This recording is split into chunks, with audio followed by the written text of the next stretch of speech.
Hindi short hand की practice dictation 80 शब्द प्रति मिनट गति से डिक्टेशन 5 सेकंड में शुरू होगी। स्टार्ट। महोदय, शिक्षा का अर्थ सीखना ही नहीं, सिखाना भी है। चाहे किसी भी तरीके से शिक्षा दी जाए, विद्यार्थी को कुछ न कुछ प्रयत्न करना ही पड़ता है।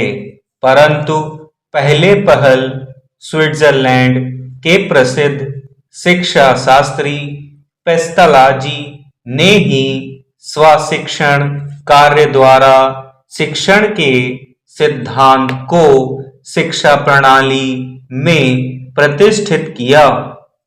फिर भी अभी तक शिक्षालय और शिक्षक इस बात को अच्छी तरह नहीं समझ पाए हैं कि शिक्षा प्राप्ति का अर्थ विद्यार्थी को किताबें रटा देना नहीं, बल्कि उसमें स्वयं विद्या अध्ययन या शिक्षा का भाव पैदा करना है।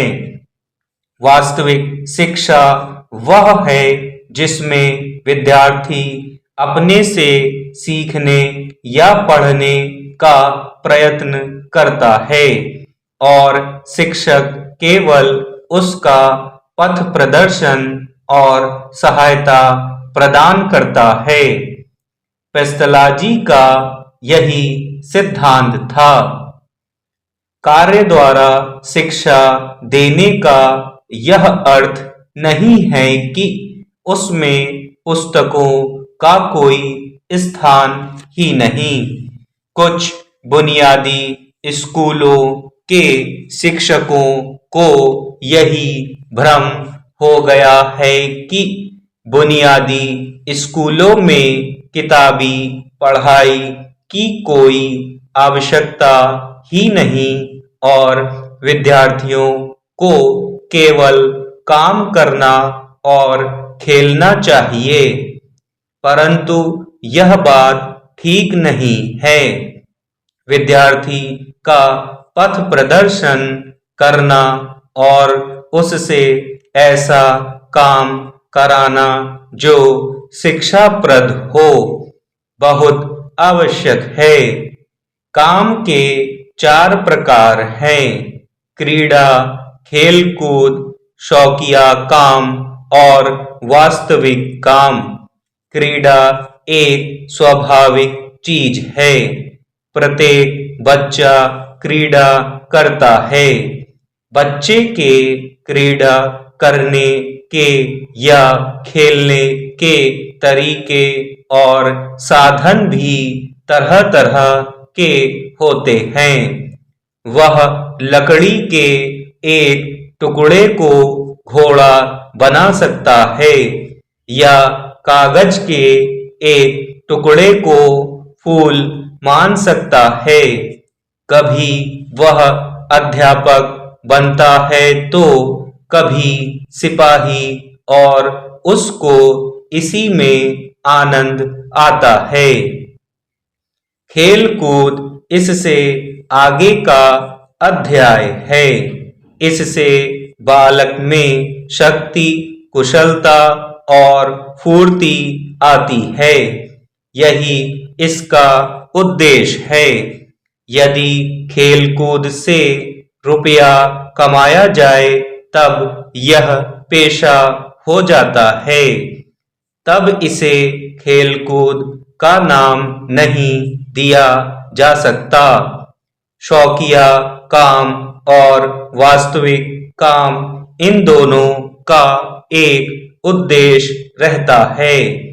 शौकिया काम उस काम को कहते हैं जो आनंद के लिए किया जाए। यह वास्तविक काम की तैयारी है। काम शिक्षा का सबसे महत्वपूर्ण साधन है, पर प्रत्येक काम शिक्षाप्रद नहीं होता। उसी काम को शिक्षाप्रद काम कहा जाता है जिससे बच्चे के मस्तिष्क का विकास हो और उसका चरित्र और व्यक्तित्व बने। जब तक कि शारीरिक काम के साथ साथ मानसिक काम ना हो। महोदय, यंत्रवत जो काम किया जाए या जिस काम का कार्यकर्ता के मानसिक जीवन से कोई संबंध नहीं है, वह कभी शिक्षाप्रद नहीं हो सकता। शिक्षाप्रद होने के लिए यह जरूरी है कि काम करने वाला अच्छी तरह समझे कि वह क्या काम कर रहा है और कैसे कर रहा है। शिक्षाप्रद काम के 4 अध्याय होते हैं। पहला यह समझना कि क्या करना है। दूसरा, काम की योजना बनाना, अर्थात यह सोचना कि उसके लिए कौन से औजार चाहिए और उनको जुटाना और किस क्रम से काम किया जाए, इसे सोचना और तय करना। तीसरा अध्याय काम को करना है और चौथा अध्याय काम के बाद उसको परखना और यह देखना है कि उसमें कितनी सफलता मिली है और कितनी कोर कसर रह गई है। स्पष्ट है, तीसरे कार्य को छोड़कर ऊपर की सब क्रियाएं मानसिक क्रियाएं हैं।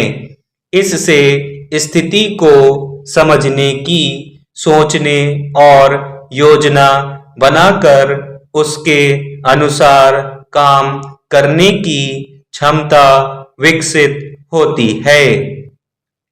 सोचने या विचार करने की क्रिया का मानसिक विकास में बड़ा महत्व है।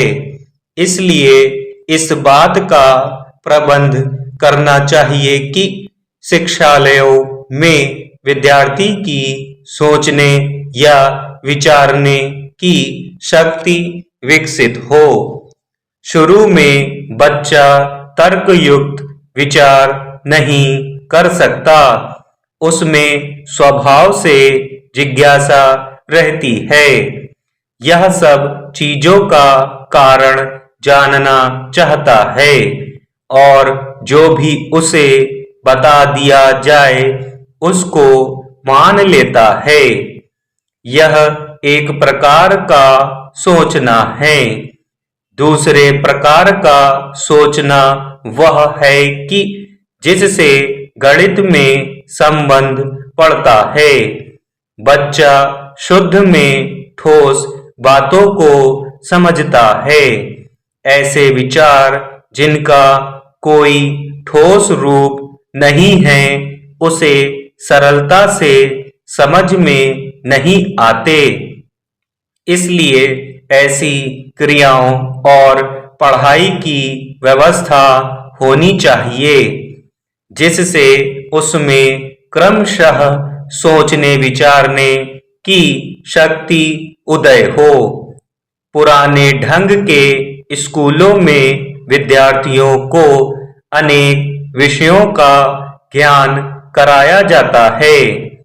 नए प्रकार के या बुनियादी ढंग के स्कूलों में उसे कुछ काम सिखाए जाते हैं, पर इन दोनों ही बातों को शिक्षा नहीं कहा जा सकता।